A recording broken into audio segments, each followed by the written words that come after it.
Hello there and welcome to JCT's Fascinating Hobbies. Today on JCT's Fascinating Hobbies we are going to be performing a basic service on my 2000 Nissan Micra 1 litre SE. The first order of business, if you are indeed planning on conducting any work underneath the vehicle, is to get the vehicle jacked up. Now, it is essential that you have a pair of axle stands and that you have a trolley jack which is suitable for the purpose of jacking up the car. Never support the car just on the trolley jack, and always have a pair of axle stands placed under the points labelled on this particular image. You can also use the chassis rails which are to the which are just sort of parallel to those jacking points. Axle stand points, sorry. Now you'll see in this particular picture I'm actually jacking the vehicle up from the front using the cross member, as you can see.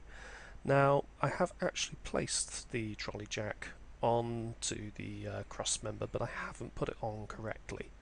So what will happen is I will start to jack the vehicle up, also ensure that you have smooth ground for the jack to move freely on. I sometimes sort of leave it either on the hard concrete, which I've got here, or place a block of wood underneath just so that the jack can move freely as the car moves up. Now what I'm doing now is I'm just reseating the jack. So if you sort of notice that the jack begins to slip, back off and reseat the jack into a safer position and then start again slowly. It is essential that you go slowly so that if you do indeed have any slippage, you can correct the slippage fairly quickly without causing yourself or anyone around you or the vehicle any damage. Now obviously it is important that you keep out from under the vehicle whilst you're jacking it, and you keep any children or pets away from the vehicle whilst you're jacking the vehicle up.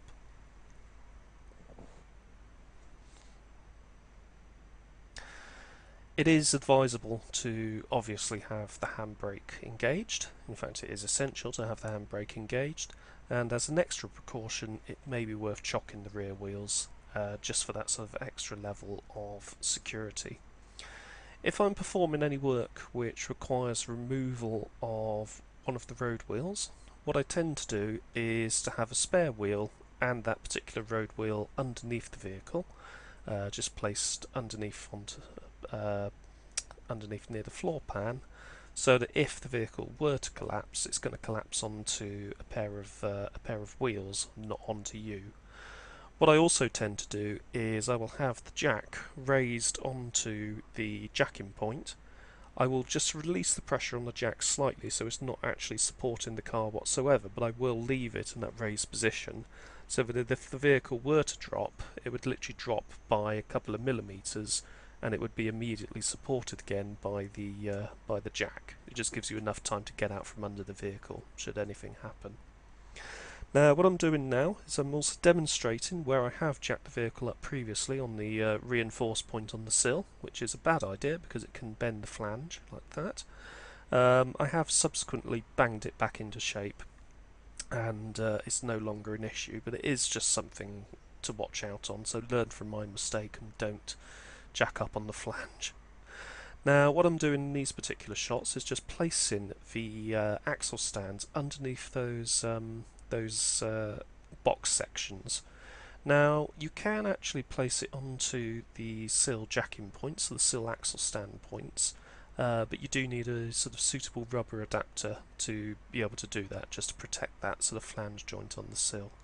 For the purposes of this exercise, placing the axle stands in this position was suitable for what I needed to do, but for more sort of long-term security, if you're going to be keeping the vehicle up on the stands for a while, it may be worth adhering to the manufacturer's recommendations. I'll leave it up to you as to what you choose to do. Mine is just one method, it's not necessarily the correct method, but it did work for me in this particular situation.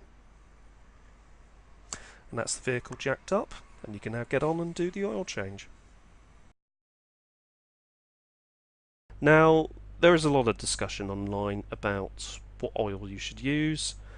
That's not something I won't be discussing here, but I'm using some standard 10W40 semi-synthetic.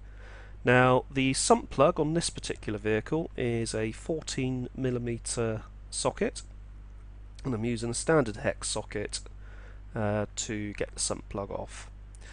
The Micra, I believe the 998cc, 1275cc's and 1348cc variants hold between 3.5 to 4 litres of oil. My 998cc example holds just 3.5 litres of oil. It really is quite a tiny little sump, but then again it is quite a tiny little engine. So as you can see here, I should be wearing gloves, but I'm not. That is one important safety feature, or health and safety feature, that I would personally adhere to if you were completing this work yourself.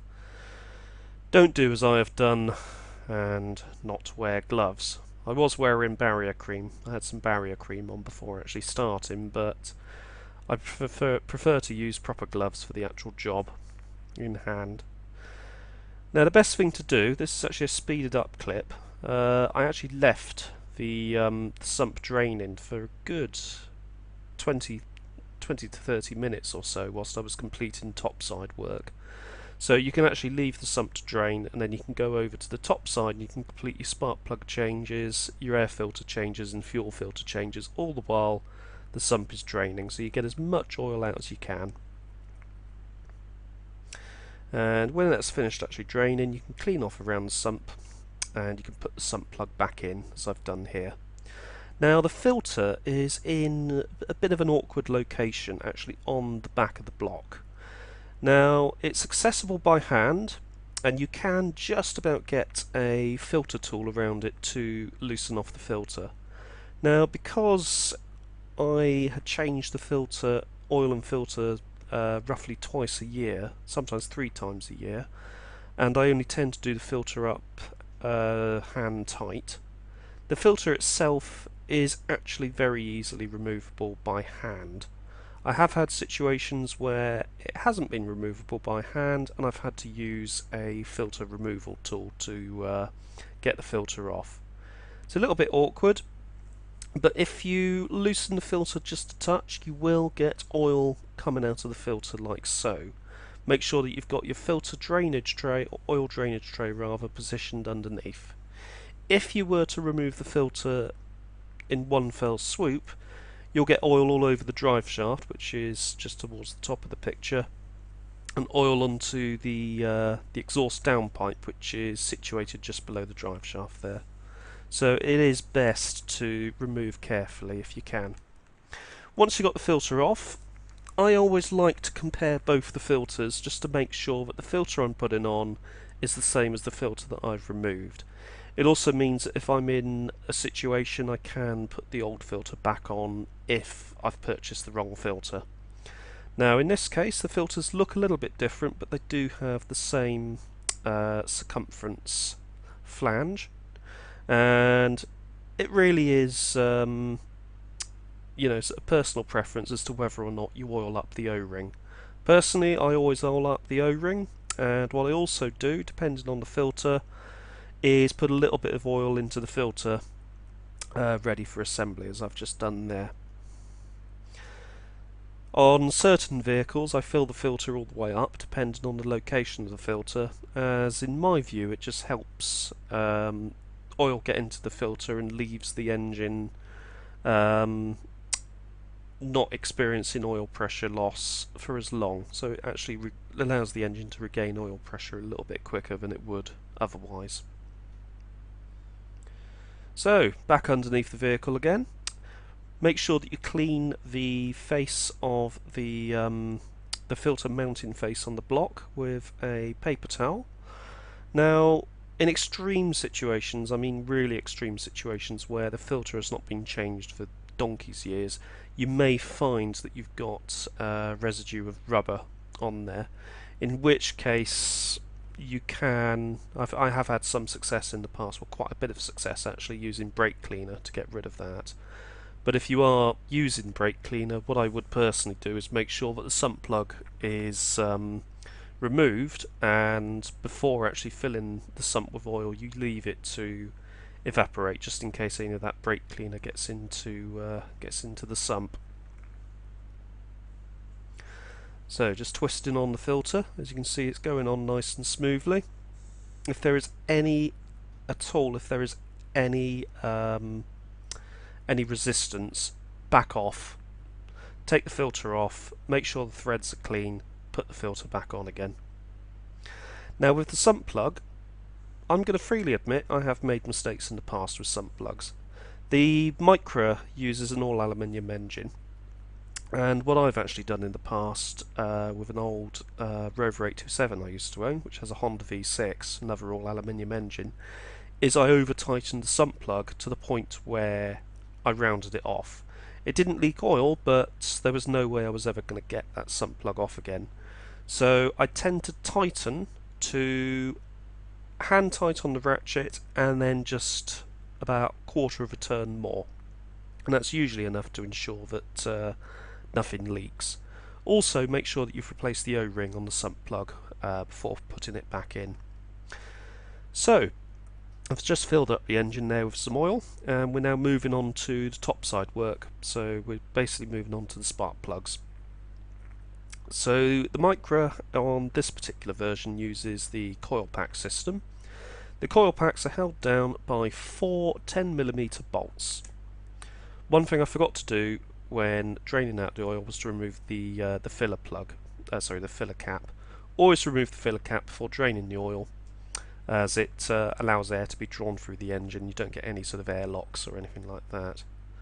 It's a bit of an old wives' tale, but it's served me well for the number of years I've been doing this myself. With the coil packs, I remove them in a slightly ineffectual way. In the future, what it's actually best to do is just unclip the wiring connectors to the back of the plugs, the back of the coil plugs themselves. So the first thing to do, once you've got your coil packs out, and if you're operating on the distributor model, once you've got your HT leads removed, is to get your deep reach plug socket and loosen off the plugs. Now, because I've done this before, the plugs are easily removed. If you have any resistance whatsoever, if the plugs have been in there for a long time, what I would personally do is use some plus gas or WD-40, squirt it down into the plug trumpets and leave it for half an hour just to allow that penetrating oil to go through. Now you will notice that my plug removal tool, the rubber bit inside of it, has long gone. I have had in the past situations where I've had the plug wells full of oil, particularly on Vauxhall Ecotec engines, 2 litre Ecotechs, where the cam cover gasket can go a bit fragile. Fills up the plug wells of oil, ultimately destroys the rubber inside of the plug removal tool. Now what you saw there was you actually saw me using the coil pack to actually remove the plug, which is quite effective, to be honest with you. You can use a plug lead to just dip in there and remove them. It's actually a good opportunity, once you've got the plugs out, as I'm doing here, to examine the plugs. Now you'll notice that the plugs I've bought out of here have all got grey-brown deposits and not much carbon deposit in, which means that the engine is running well and the plugs are well suited to the engine. It is a good sort of gauge of engine condition, actually looking at the plugs just to see how they are and see how the engine is, because it'll give you a pointer to any future engine problems you may have. Putting the plugs in, I've put the plug into one of the coil packs there. Now I turn it anti-clockwise first and wait for where the thread on the spark plug jumps downwards. You can feel the whole plug jump down into the actual thread within the cylinder head, and that means that you're not going to sort of cross thread or anything. It means that it's actually found the thread. I then slowly turn the coil pack with the plug in to put the plug into the cylinder, into the cylinder head. If there is any restriction, if you feel any restriction at all, immediately back off, because you do not want to be cross-threading. That is a really bad situation to be in. So what I'm doing here is I'm just carefully tightening my my plugs. I'm using a 16mm plug socket. Now, fully tightened on hand tight, I just go a little touch over hand tight just to nip them in fully. They don't need to be wrenched in under huge amounts of torque, because if you do, you run the risk of stripping the thread. And given that this is an aluminium cylinder head, that is something that can sort of be quite bad, to be honest with you. So what I've done now is what I should have done in the beginning, was actually unplugged the connectors to the coil packs, and I'm just basically putting the coil packs back in one at a time, back into the cylinder head. And we'll be going on with putting those 10mm bolts back in. Again, tightening those up, hand tight with the ratchet, and then just a little nip over hand tight just to make sure that they're nipped in fully. Again, don't need to be super tight. If you do them super tight, you're going to run the risk of stripping. Very easy job now, the air filter. So the air filter is very conveniently located at the top of the engine, just covering the throttle body area. There are 6 clips to remove the air filter cover. Cover pops off, air filter lifts out. Very simple. This air filter is actually probably serviceable again, to be honest with you. There's nothing wrong with it at all. It's very clean. Now there is on the bottom of the picture a little PCV filter which I've just removed there. You can clean that in some carb cleaner or brake cleaner. Make sure it's dried out before you actually put it back in, but that just gives it a little clean up. You can probably actually fashion another one out of some of the sort of special material that it uses, or purchase another.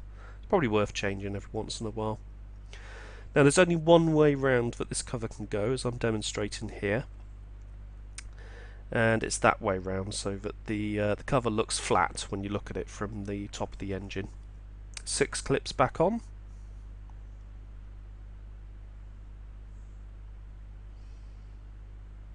And your air filter is changed. The next stage is to actually change the fuel filter. Now the fuel filter doesn't need changing with every service, and it is best to check the manufacturer recommended interval for the change of this particular item, because it just saves you one job if you don't have to change it. The fuel filter is located on the bulkhead, just next to the carbon canister, just below the windscreen wiper motor. Now my particular vehicle is equipped with air conditioning, and that does introduce a bit of extra hassle, let's say, because it does sort of get in the way of the fuel pipe that we've got there. If you are changing this after you've actually put the oil back into the car, so you've actually filled up your oil, you can remove the fuel pump fuels? You can remove the fuel pump fuse, start the vehicle, let it run until the fuel is exhausted from the line, and then start the work at that point, and that just saves any sort of extreme fuel pressure, blowing fuel all over you. The filter itself is located in this bracket, and it is held on with 2 sort of Jubilee clips, one at either end. So you've got the supply pipe going up into the filter from the tank, and then you have that top pipe there going into the fuel rail. The fuel filter itself does have an arrow on it, or should have an arrow on it, which shows direction of flow. I had a little bit of trouble actually getting the filter off. I mean, it's only been on here for about a year or so, as I tend to change it yearly, but for whatever reason the hose had actually sort of stuck fast onto that particular filter. What I did was I used a bit of plus gas. WD-40 is also suitable, but I've found that plus gas is just amazing stuff. Really, it really sort of gets in and gets things going.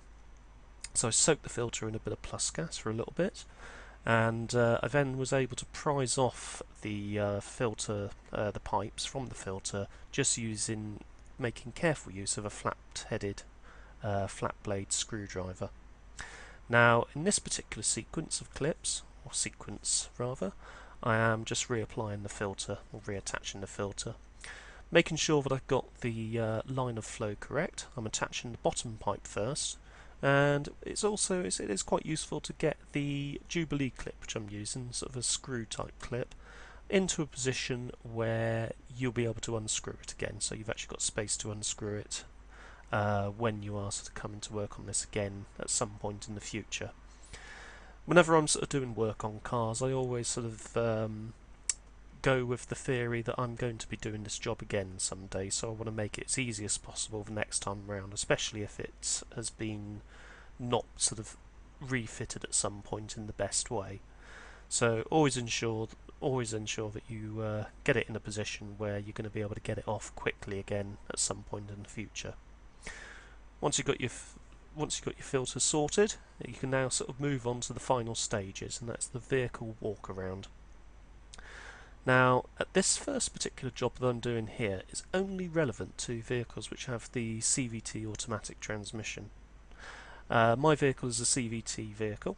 The CVT uses a special type of fluid. It's not standard Dextron.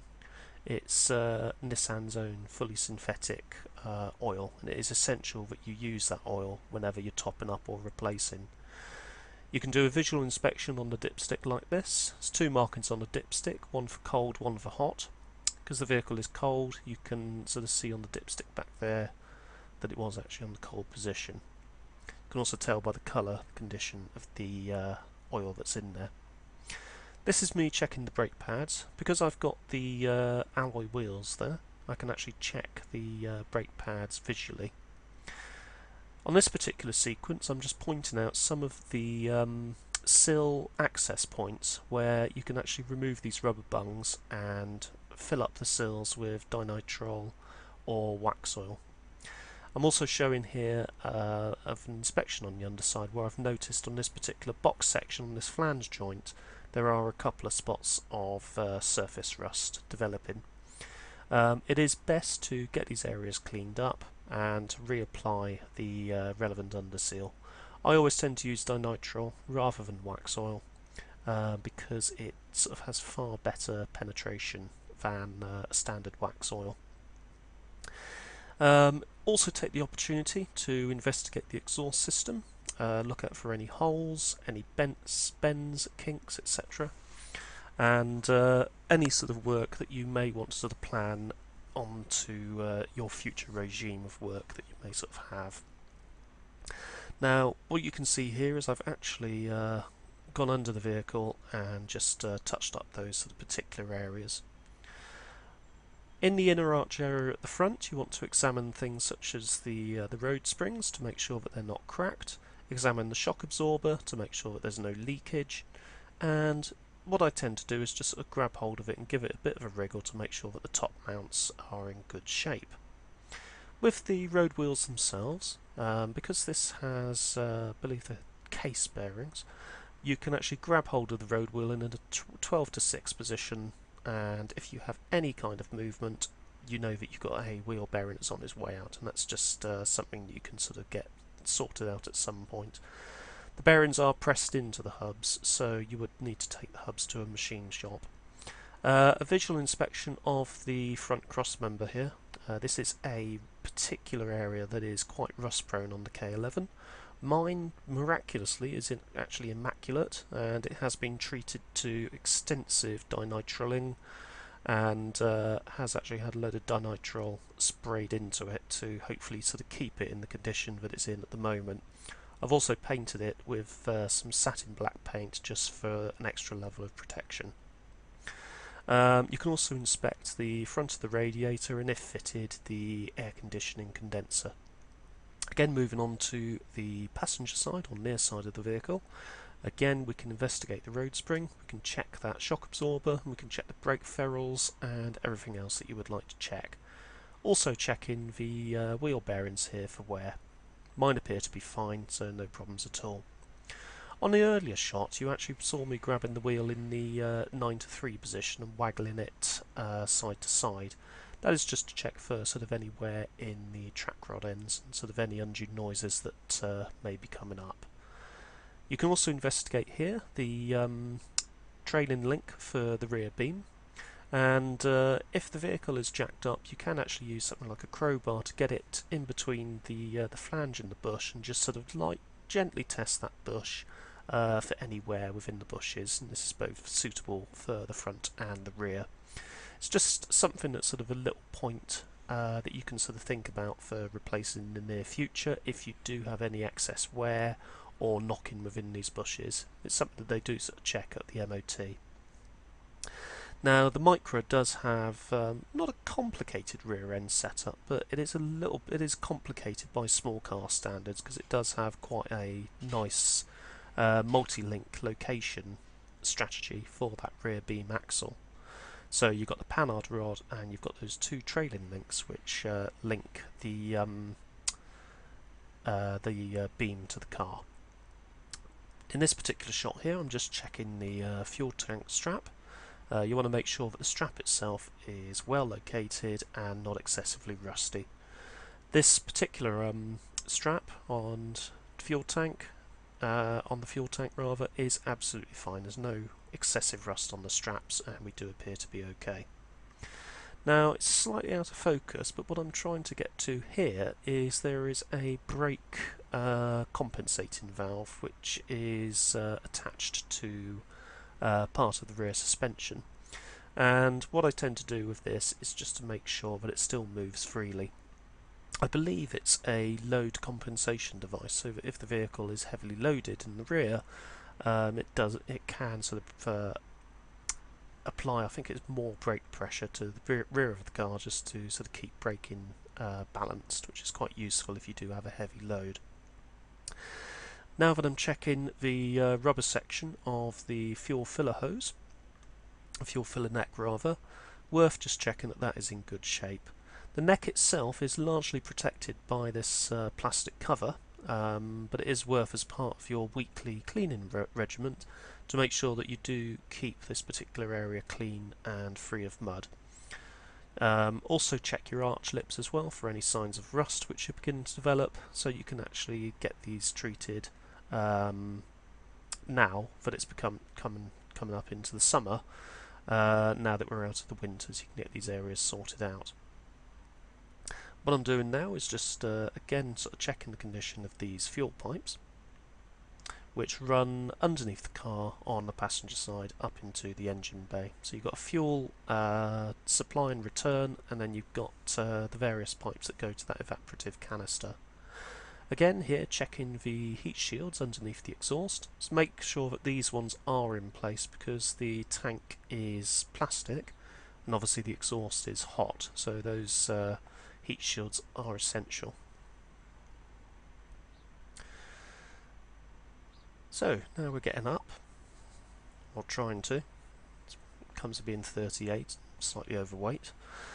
Coming around to the front of the vehicle, what I'm doing here is I'm just showing the front box section, and you can actually see that there are a number of holes on there which may be for sort of accessories that this vehicle doesn't have, but I actually find them very useful for injecting dinitrile into the car. On the inner wing you have these little holes here, which are actually plug holes for the inner arch liner, but you can use them if you want to get some dinitrile or wax oil in there. This particular area is a bit of a water trap, and what I've done, certainly on the other side of the vehicle, is put some dinitrile in there just to keep it from sort of getting too rusty. Mine's absolutely fine, but it is a rust trap, so it is a water trap rather, so it is worth keeping dry, making sure that you do keep an eye on that. Coming underneath the vehicle at the rear, you can see that jacking point on the spare wheel well, but you can also see I'm grabbing hold of the panhard rod, just giving it a good shake. If there is any movement on the panhard rod at either end, then you will need to have a look at replacing those bushes.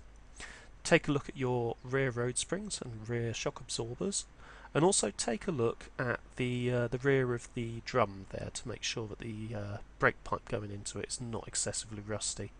It's also worth looking at the rear beam, because I have seen situations where the rear beams can corrode at the point where the rear beam goes upwards to meet the rear hub, and depending on your outlook, that could be something that could write the car off. You could replace the rear beam, but if the rust has got to that particular level, then you really are in interesting territory where potentially the rest of the car is not in sort of great shape. After I took this video, I actually cleaned up this whole area and gave the rear beam a liberal coating with some satin black paint, just to make sure that it'll go on for another X number of years. It's an 18-year-old car now, and I don't intend to be getting rid of it at any point soon. It's a lovely little vehicle, and I do enjoy owning it. The area that I'm focusing on now are the door hinges, and you want to use some lithium grease just to lubricate those.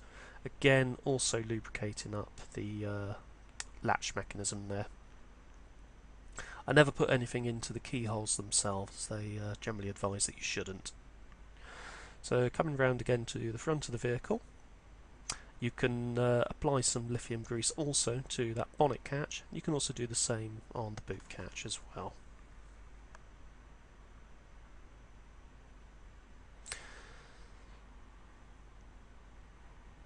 So the next particular stage here is starting the vehicle up after you've done everything. What I tend to do is I start the vehicle, wait for the oil pressure light to go out, let it idle for a little bit, and then just rev it to around 2,500 RPM.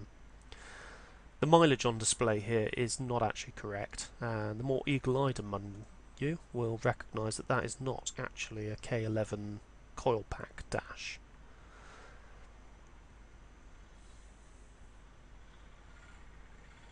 So, a little tip here, if you ever have a main car that you get serviced, say, at a main dealer, you do sometimes get the steering wheel cover, the seat covers and the floor covers. What I've done is I've actually kept hold of mine, and I tend to use them whenever I'm doing work on the cars, just so if I've got to move them back, I can move them back without sort of, dirtying up the interior. I'd like to thank you all very much for watching. The final stage, obviously, if you wanted, is you can wash and polish the vehicle. But for this particular video, that's it for now. Again, if you would like to subscribe, don't forget to hit that like button, and also consider subscribing for more upcoming fascinating hobbies.